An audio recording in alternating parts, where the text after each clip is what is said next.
యాన్యువల్గా Shri Lakshmi agro forms మరియు ప్రాజెక్టులో invest చేయండి. రేపటి కోటీశ్వర్లు అవ్వండి. సంప్రదించవలసిన నెంబర్స్. నేను ఊహించలేదు. ఎందుకంటే మనకు తెలుసు జగన్మోహన్ రెడ్డి కానీ మిగతా పరిపాలకులు కానీ వాళ్ళు ప్రవర్తించే తీరు వేరు. చంద్రబాబు నాయుడు గారు సీనియర్ మోస్టు. ఆయన ఎవరికైనా ఉపకారం చేద్దామన్నా ఏదైనా తప్పు చేద్దామన్నా చట్టానికి దొరకకుండా చాలా పకడ్బందీగా చేసేటువంటి మనిషి ఆయన. అందుకే ఈవేళ ఆయన ఎలక్షన్ ఎఫిడవిట్ 900 కోట్ల రూపాయలు చూపించాడు ఆయన ఆస్తులు మొన్న 24 ఎలక్షన్ ఎఫిడవిట్. అంతకుముందు మన సెంట్రల్ జైలు దగ్గర ఆయన భార్య వచ్చి మేము 2 పైసలు షేర్ అమ్మితే 400 కోట్లు వస్తుందని చెప్పింది. అంటే పైసా 200 కోట్లు అనమాట. వాళ్ళ ఆస్తులు 20,000 కోట్లు అని చెప్పి ఆవిడ స్వయంగా చెప్పింది ఇక్కడ వచ్చి. ఈయన బయటే 900 కోట్లు అంటే ఆన్ రికార్డ్ ఏ ఆస్తులు ఉన్నాయో ఆస్తుల బుక్ వాల్యూలు ప్రకటిస్తే 900 కోట్లు వచ్చింది. కానీ చంద్రబాబు నాయుడు మీద ఇదిగో ఈ ఎలిగేషను అని ఎవరో కూడా పకడ్బందీగా ఎలిగేషన్ పెట్టలేకపోయారు. ఎలిగేషన్ అంటూ పెట్టి ఇదిగో ఈ ఆస్తులు అక్రమంగా సంపాదించాడు ఈయనకు ఉన్నటువంటి వ్యాపారాల్లో ఈ తప్పులు చేశాడు అని ఒక్కటి కూడా ఒక ఎలిగేషన్ కూడా విత్ ఎవిడెన్స్ పెట్టలేనంత జాగ్రత్తగా ఆయన ఏ తప్పు చేశాడా అని నేను అన్నగానే ఆయన సుదీర్ఘమైనటువంటి రాజకీయ జీవితంలో 2 సార్లు ఉమ్మడి ఆంధ్రప్రదేశ్ సీఎంగా, 2 సార్లు విడిపోయిన మన ఆంధ్రప్రదేశ్ సీఎంగా పనిచేసిన చంద్రబాబు నాయుడు గారు ఎంతమంది ప్రత్యర్థులున్నా, ఎంతమంది శత్రువులున్నా, ఎంతమంది విరోధులున్నా చట్టానికి మాత్రం ఆయన మీద చట్టబద్ధంగా ఏ ఎలిగేషన్ పెట్టడానికి వీల్లేని పద్ధతిలోనే ఇంతకాలం నడిపించుకుంటూ వచ్చాడు. వెతికారు ఇందులో ఏమైనా దొరుకుతాడా, అందులో ఏమైనా దొరుకుతాడా అని. కానీ చట్టబద్ధంగా ఆరోపణ చేయలేని పరిస్థితిలోనే ఆయన ఉన్నాడు. కానీ ఈవేళ ఆయన మార్గదర్శితోటి ఆయనకు ఉన్నటువంటి సంబంధాల మీద ముసుగు తీసేశాడు. జగన్మోహన్ రెడ్డి టైంలో మార్గదర్శి వారు డిపాజిట్లు సేకరిస్తున్నారు ఫ్యూచర్ సబ్స్క్రిప్షన్ పేరుతోటి, అది చట్టవిరుద్ధం అని చెప్పి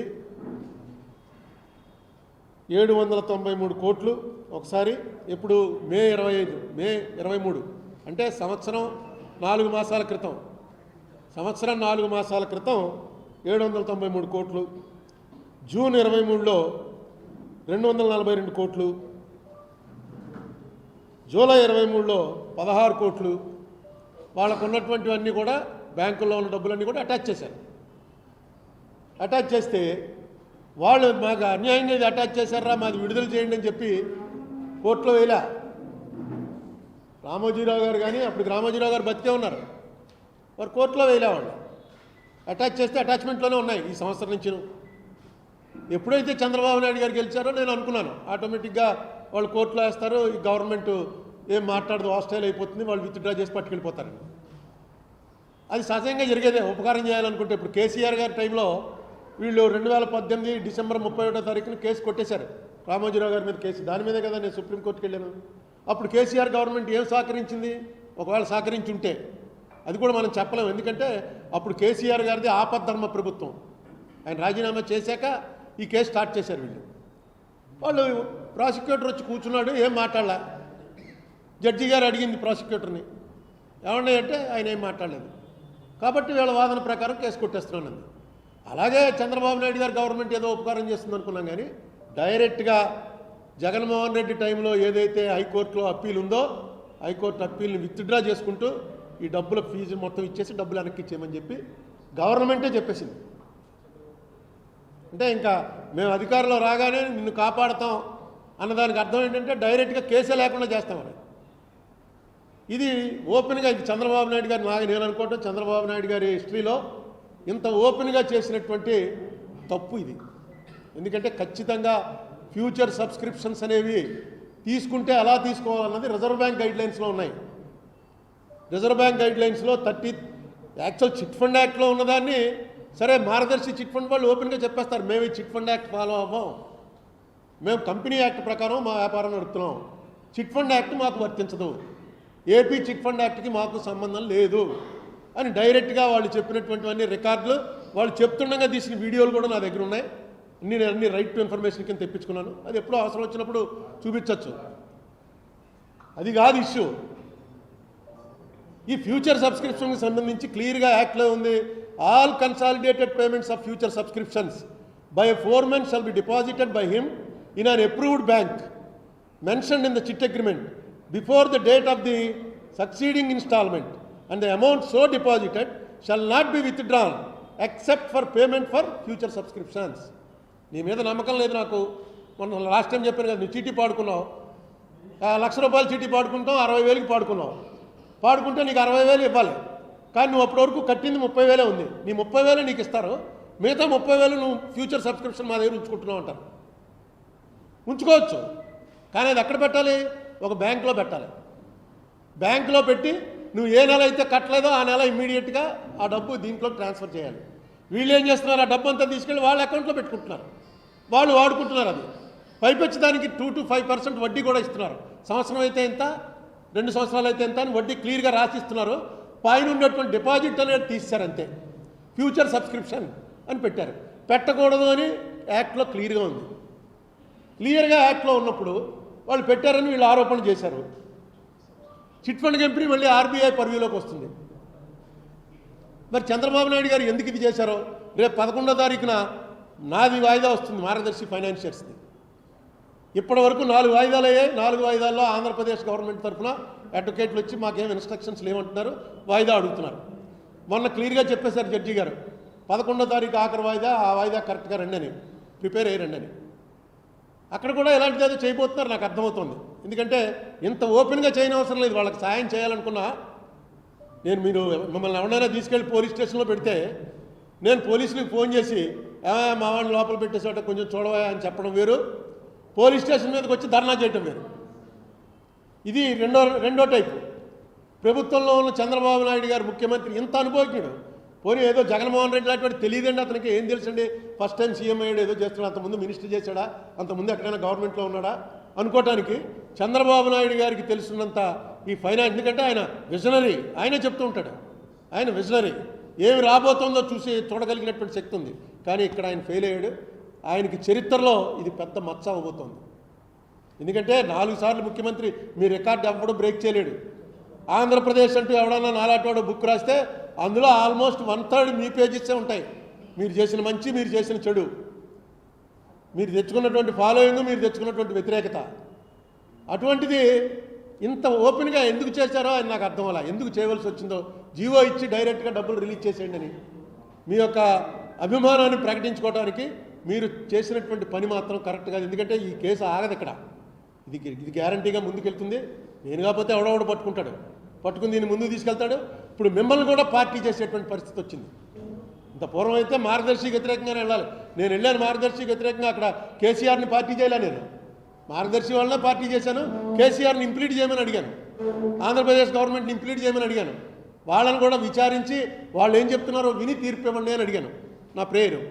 ఈవేళ అలా ఉండదు, మీరిద్దరూ కలిసి తప్పు చేశారని వస్తుంది. ఖచ్చితంగా ఇది తప్పే అని ఆల్రెడీ రిజర్వ్ బ్యాంకు నేను వేసినటువంటి కేసులో ఎఫిడేవిటే వేసింది తెలంగాణ కోర్టులో. రిజర్వ్ బ్యాంకు మొత్తం మీరు ఒక్కసారి రిజర్వ్ బ్యాంక్ యాక్ట్ చూసినట్టయితే ఫ్యూచర్ సబ్స్క్రిప్షన్స్ అనేవి ఏం చేయొచ్చు. ఫ్యూచర్ సబ్స్క్రిప్షన్స్ అంటే మేమన్నీ తీసుకుని నేను వ్యాపారం చేసుకుంటే కుదరదు. అసలు చిట్ ఫండ్ కంపెనీ వాళ్ళు వేరే వ్యాపారం చేయకూడదు. అది ఫండమెంటల్ యాక్ట్ 1982 ప్రకారం చిట్ ఫండ్ వ్యాపారం ఎందుకు పెట్టారా మాట? చిట్ ఫండ్లో ప్రజల దగ్గర తీసుకున్న డబ్బుతోటి నేను ఏదైనా రిస్క్ వ్యాపారంలోకి దిగాను అనుకోండి, అది పోతే ఇలా డబ్బులు పోతాయి. అందుకని చిట్ ఫండ్ కంపెనీ వాడు వేరే వ్యాపారం చేయకూడదన్నారు. వీళ్ళు ఓపెన్గా ఏమేమి వ్యాపారాలు వీళ్ళ చిట్ ఫండ్ కంపెనీకి ఉన్నాయో అన్నీ రిజిస్టార్ ఆఫ్ చిట్స్కి ఇస్తున్నారు, వీళ్ళకి ఇస్తున్నారు, కంపెనీస్కి, రిజిస్టార్ ఆఫ్ కంపెనీస్కి.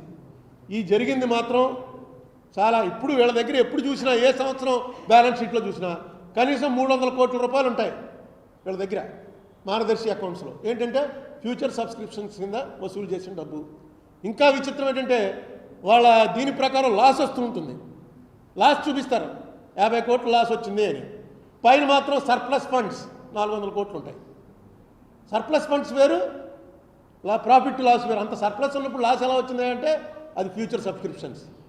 మొత్తం నాకు గుర్తొస్తుంది, 2006లో రామోజీరావు గారు ఆయన ఈటీవీ స్క్రీన్ మీదకి వచ్చి చెప్పాడు, నా ఆర్థిక మూలాలు దెబ్బతీయడానికి రాజశేఖర రెడ్డి పని చేయిస్తున్నాడు అరుణ్ కుమార్ చేత అని. నేను అనుకోలే, ఆర్థిక మూలాలంటే మొత్తం ఆయనకు ఉన్నటువంటి ఎంటైర్ ఎక్వైర్ చేసుకున్న అసెట్స్, ఆయన సామ్రాజ్యం మొత్తం ఈ ఫైనాన్స్ ప్రజల దగ్గర నుంచి ఏదైతే డబ్బు తీసుకుంటున్నాడో ఆ డబ్బు మీదే ఆయన రిస్క్ చేసి ఇవన్నీ చేశాడు. అందుకే ఆయన చిట్ ఫండ్ కంపెనీ కూడా యాక్చువల్గా ఇక్కడ చిట్ ఫండ్ కంపెనీ సంవత్సరం పాటు మూసేశారు. ఆంధ్రప్రదేశ్లో జగన్మోహన్ రెడ్డి ఉన్నప్పుడు సంవత్సరంన్నర మొత్తం మూసేశారు. మూసేసిన ఒక్క కస్టమర్ కూడా పోలా. ఎందుకంటే ఆ కస్టమర్లందరూ కూడా హైదరాబాద్కో, దిల్సుఖ్ నగర్ బ్రాంచ్కో, బషీర్బాగ్ బ్రాంచ్కో వీళ్ళందరూ అక్కడికి ట్రాన్స్ఫర్ అయిపోయారు. అసలు చిట్ ఫండ్ కంపెనీ అనే దాని డెఫినేషనే మార్చేశారు. ఇది ఖచ్చితంగా చాలా పెద్ద కేసు అవుతుంది. నేను ఎప్పటి నుంచో చెప్తున్నాను, కేసులా అవుతుంది, కేస్ స్టడీ అవుతుంది. ఏ రకంగా చట్టాలను అడ్డం పెట్టుకుని చట్టవిరుద్ధమైన కార్యక్రమాలు చేయొచ్చు అన్న దాంట్లో ఇది ఎక్స్పర్టైజ్. కానీ ఇందులో చంద్రబాబు నాయుడు గారు డైరెక్ట్గా వచ్చి పార్టీగా మారతారని ఈ ఉపకారం చేయటం ద్వారా ఆయన, నా ఉద్దేశంలో ఆయనకున్నటువంటి పరిణితికి తగ్గట్టుగా ఆయన బిహేవ్ చేయలేదు. ఓకే, ఆ కేసు నాకు తెలుసు, ఎలాగా గవర్నమెంట్ అప్పు వచ్చేది, చంద్రబాబు నాయుడు గారు రాగానే తెలుసు నాకు. గవర్నమెంట్ అప్పు వచ్చేది, వాళ్ళు విత్డ్రా చేస్తే డబ్బు పట్టుకెళ్ళిపోతారు, ఏ గ్యారంటీయో చూపిస్తారు, విత్డ్రా చేసి పట్టుకెళ్ళిపోతారు. కానీ ఇచ్చేయండి డబ్బు వెనక్కి అని చెప్పి ఈయనే ఒక జీవో ఇది చేసి విత్డ్రా అయిపోతున్నాం మేము అనడం మాత్రం నేను ఊహించలేదు. అది చెప్దామని మిమ్మల్ని వేళ పిలిచాను. రేపు 11వ తారీఖు ఉంది. ఖచ్చితంగా అందులో చంద్రబాబు నాయుడు గారు కానీ, రేవంత్ రెడ్డి గారు కానీ రేపు 11వ తారీఖు వాళ్ళు ప్రభుత్వం ఏం ఎఫిడవిట్ చేస్తుందో అది రిజర్వ్ బ్యాంకు చెప్పిన దాన్ని సపోర్ట్ చేస్తేనే వేయాలి. ఎందుకంటే ఇద్దరు పెద్ద సీఎంలు వాళ్ళిద్దరూ కూడా రామోజీరావు గారికి ఇష్టమై ఉండొచ్చు. ఒక మనిషి రామోజీరావు గారికి ఇష్టడై ఉండడం ఏమి తప్పేం కాదు. రామోజీరావు గారి వల్ల అనేక ఉపకారాలు పొంది ఉండొచ్చు. కానీ చట్టం, ధర్మం అని వచ్చేటప్పటికి మీరు ఇటేపు ఉంటేనే మీ పేరు నిలబడుతుంది.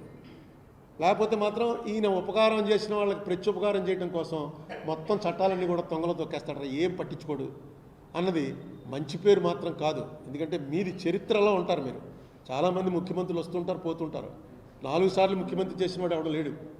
మీ రికార్డు ఎవడో బద్దలు కొట్టలేడు. మీరు ఇటువంటి పనులు చేసేటప్పుడు కొద్దిగా ఆలోచించి చేయండి. ఉపకారం చేయాలనుకున్నా సరే within the framework of morality.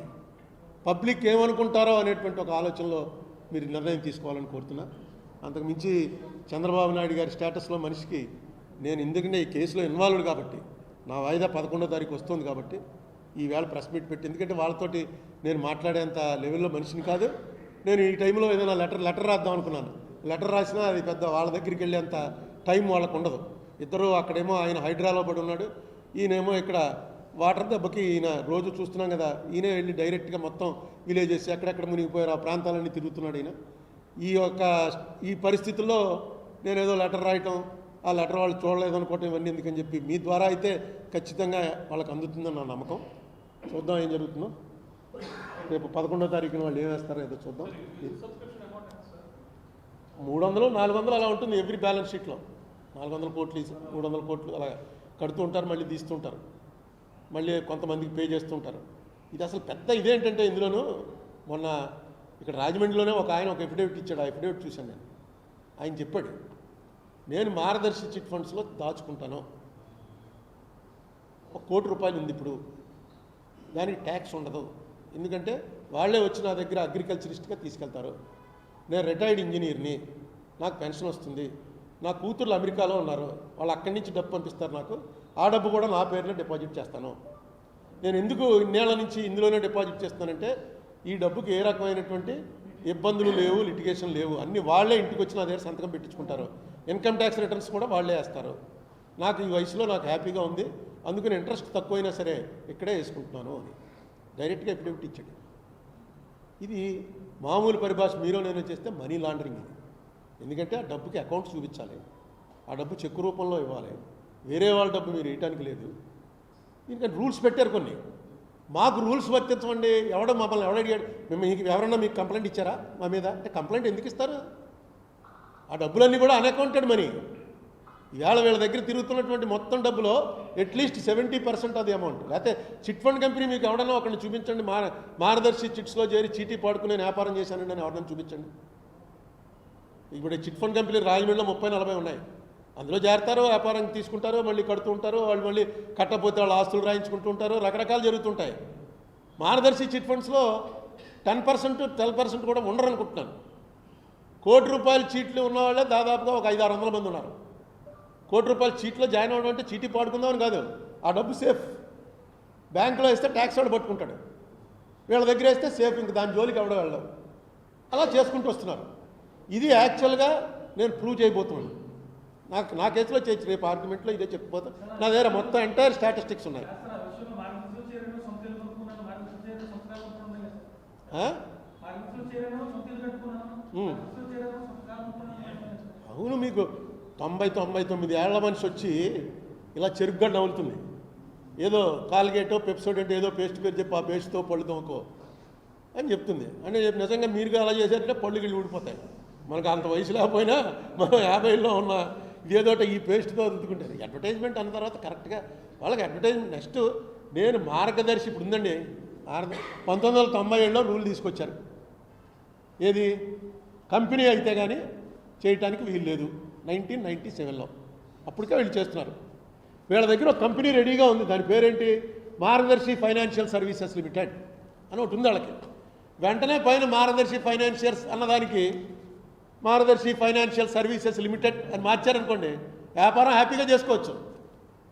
చిన్న పేరు మారిస్తే ఈయన ఏ పేరు మార్చినా డబ్బులు ఇస్తారు కదా, మరి ఎందుకు మార్చలేదు? ఈ లిటిగేషనే లేదుగా. కంపెనీ అయితే ఆయనే చేసుకోవచ్చు. రెడీగా కంపెనీ ఉంది, మళ్ళీ కొత్తగా కంపెనీ పెట్టడానికి టైం పడుతుంది అనడానికి లేదు. ఎందుకు చేయలేదు? దీన్ని మార్గదర్శి ఫైనాన్షియల్ లిమిటెడ్ అని ఎప్పుడైతే వచ్చిందో మీరు ప్రతి అకౌంటు రిజర్వ్ బ్యాంక్కి పంపించాలి, ప్రతి సబ్స్క్రైబర్ పేరు రిజర్వ్ బ్యాంక్కి పంపించాలి, ప్రతి సంవత్సరం మీ దగ్గర రికార్డులన్నీ రిజర్వ్ బ్యాంక్కి పంపించాలి. అంతేకాదు, నేను జనం దగ్గర నుంచి ₹1 కోటి వసూలు చేస్తే నేను నా డబ్బు ₹1 కోటి పెట్టాలి, క్లియర్గా కనిపించాలి. 50% నీది, 50% పబ్లిక్ కలెక్షన్. ఎక్కొట్టేయకుండా ఉండడం కోసం రూల్ పెట్టారు. ఈయన ఇందులోంచి ఏదో చిన్న మసిలిబాటు తీసుకుని, అంటే ఒకటే ఇంకోటి చేస్తుంటే ఈ పార్టీ లోపలికి వెళ్ళిపోను. రామోజీరావు గారి స్టేటస్ వేరు, ఆయనకున్న సంబంధాలు వేరు, ఆయనకున్నటువంటి జనం వేరు, ఆయన సబ్స్క్రైబర్స్ వేరు, ఆయన దగ్గర ఉన్న డబ్బు వేరు. ఏం చేయాలో తెలియక నారాయణ గింజుకుంటున్నాం, సరిపోవట్లేదు మా స్టేటస్, ఏదో కొట్టుకుంటున్నాం. జగన్మోహన్ రెడ్డి వచ్చి ఏదో పెట్టాడు, అదే సరిపోలేదు. కానీ చంద్రబాబు నాయుడు గారు ఇందులో పార్టీ ఎందుకు కావాలి? వాళ్ళకి అవసరమే వచ్చింది, వాళ్ళే చూసుకోగలరు. మీరు గవర్నమెంట్ నిర్లిప్తంగా ఊరుకుంటే సరిపోతుంది. ఇప్పుడు నా దాంట్లో 4 వాయిదాల నుంచి ఆవిడ అప్పీర్ అవ్వట్లేదు, ఇంకో 4 వాయిదాలు అయితే టైం అయిపోతుంది. ఏం అటు చూడండి, ఇటు చూస్తాను, సారీ. సో కంపెనీ కలెక్ట్ చేయించిన చిన్నదాన్ని వాళ్ళు ఎందుకు అంగీకరించలేదంటే, ఎవరికో మేము అకౌంట్లో ఇవ్వడం, ఎవరికో జవాబుదారీగా ఉంటాం, వాళ్ళకి ఇష్టం లేదు. రిటర్న్స్ ఫైల్ చేస్తారు ఎవరితోటి, రిజిస్టార్ ఆఫ్ కంపెనీస్ తోటి. రిటర్న్స్ ఆర్బీఐకి చిట్ ఫండ్ కంపెనీది పంపిస్తారు, ఫైనాన్షియర్స్ చిట్ ఫండ్ కంపెనీది మొత్తం. ఇవన్నీ రొటేషన్గా వస్తుంటాయండి. వాళ్ళకు కూడా ఏంటంటే వీళ్ళందరి మీద ఎత్తికి భూతద్దం పెట్టి చేయలేరుగా, ఎవడైనా కంప్లైంట్ పెట్టాలి. కంప్లైంట్ ఏంటి, మొత్తం డబ్బు దాచుకున్న వాళ్ళందరూ కూడా ఆయన మనుషులైతే ఆయన మాకు ఉపకారం చేస్తున్నాడండి, దేవుడండి బాబు. లేకపోతే నా దగ్గర ₹1 కోటి ఉంటే నేను 30 లక్షలు ట్యాక్స్ కట్టాలి. నేను ఒక ఇల్లు అమ్మాను అనుకోండి, ఇల్లు అమ్మితే క్యాపిటల్ గెయిన్స్ ట్యాక్స్ 30 లక్షలు కట్టాలి. ఏమి అక్కర్లేకుండా అన్ని ఏర్పాట్లు నేను చేస్తానని అక్కడ ఆయన కూర్చుంటే, ఆయన దేవుడిగా వాళ్ళు చూస్తుంటే వాళ్ళు ఎందుకు కంప్లైంట్ ఇస్తారు? చట్టాలు ఉన్నప్పుడు చట్టాలు చేయవలసినటువంటి బాధ్యత ముఖ్యమంత్రులది. ముఖ్యమంత్రులు కూడా సపోర్ట్ చేస్తున్నారనుకోండి, ఏమనుకోవాలి జనం? మీరు ఉపకారం చేస్తారని అందరికీ తెలుసు, అందులో ఎవరికి సెకండ్ ఒపీనియన్ లేదు. కానీ ఇలాగా డైరెక్ట్గా వాళ్ళ డబ్బు వాళ్ళకి ఇచ్చేయండి అని ఎవరు సైడ్ మీకు, మీరు అలా చేయరు. ఎందుకంటే మీది మొత్తం చూస్తున్నాను నేను, మీరు దొరకరు ఎవరికి. ఎక్కడ చిన్న దాంట్లో కూడా దొరకకుండా అతి జాగ్రత్తగా చేస్తారు. అనేక వ్యాపారం అన్న తర్వాత అనేక రకాలు చేయాలి. కానీ ఏ వ్యాపారంలో కూడా మీరు చట్టానికి దొరికే పరిస్థితిలో మీరు ఎప్పుడు చేయలే. అందుకే ఈవేళ 9 ఎవడన్నా మీకు తెలుసా అసలు 900 కోట్లు ఆయన డిక్లేర్ చేశాడని? 900 కోట్ల రూపాయలు ఈవేళ భారతదేశంలో హైయెస్ట్ అసెట్స్ డిక్లేర్ చేసిన చీఫ్ మినిస్టర్ ఎవరంటే 2024లో చంద్రబాబు నాయుడు గారు, 2019లో జగన్మోహన్ రెడ్డి గారు. మన స్టేట్స్ గొప్పతనం ఏంటంటే ఇండియాలో హైయెస్ట్ డిక్లేర్ చేసినటువంటి ఎంపీ మన గుంటూరు ఎంపీ. నెక్స్ట్ సెకండ్ తెలంగాణలో అక్కడ ఎంపీ రెడ్డి గారు ఎవరో ఉన్నారు, ఆయన. ఇక్కడ ఒక చౌదరి గారు, ఆయన పేరు ఏదో ఉంది, ఆంధ్ర నుంచి గుంటూరు ఎంపీ గారు, అమెరికా నుంచి వచ్చాడు ఆయన హైయెస్ట్ డిక్లేర్ చేశాడు. ఈ డిక్లేర్ చేసినవన్నీ కూడా మన దాంట్లో ఏంటంటే అకౌంటెడే, అన్అకౌంటెడ్ ఎన్ని రేట్లు ఉంటుందో తెలియదు మనకి. ఈవేళ ఈ ఇల్లు నాదనుకోండి, ఈ ఇల్లు బుక్ వాల్యూ ఎంత ఉందో అంతే డిక్లేర్ చేస్తాను. అంటే ఇల్లు అమ్మితే రిజిస్టార్ది ఎంత ఉందని, రిజిస్టార్ది ఇక్కడ ఈ ఇల్లు మొత్తం కలిపి 30 లక్షలు ఉంటుంది, అమ్మితే 5 కోట్లు వస్తుంది. ఇది అందరికీ తెలుసు. కానీ 30 లక్షలే డిక్లేర్ చేస్తే సరిపోతుంది. ఈ 30 లక్షలు డిక్లేర్ చేసినవే 900 కోట్లు వచ్చాయి. అయినా ఎవడన్నా చంద్రబాబు నాయుడికి 900 కోట్లు ఎక్కడి నుంచి వచ్చాయి అని ఎవడన్నా ఒక లెవెల్ ఉన్న లీడర్ ఎవడన్నా ఆరోపించాడా? ఎందుకంటే అన్నీ క్లియర్గా రాశాడు, ఎక్కడెక్కడి నుంచి వచ్చాయి, ఏ వ్యాపారంలో ఎంత ఉంది, ఏ బ్యాంకులో ఎంత ఉంది, ఎప్పుడెప్పుట్లో మొత్తం ఉంటాయి. ఎక్కడా కూడా ఇది నీకు ఎక్కడి నుంచి వచ్చింది అని దొరికే పరిస్థితిలో పెట్టుకోలేదు. పకడ్బందీగా వాళ్ళకి ఆడిటర్స్ టీం ఉన్నారు. మీరు వచ్చి ఇందులో ఎందుకు డైరెక్ట్ అయిపోవాలి? ఎనీవే అది చెప్పడానికే నేను ఇవాళ ప్రెస్ మీట్ పిలిచాను.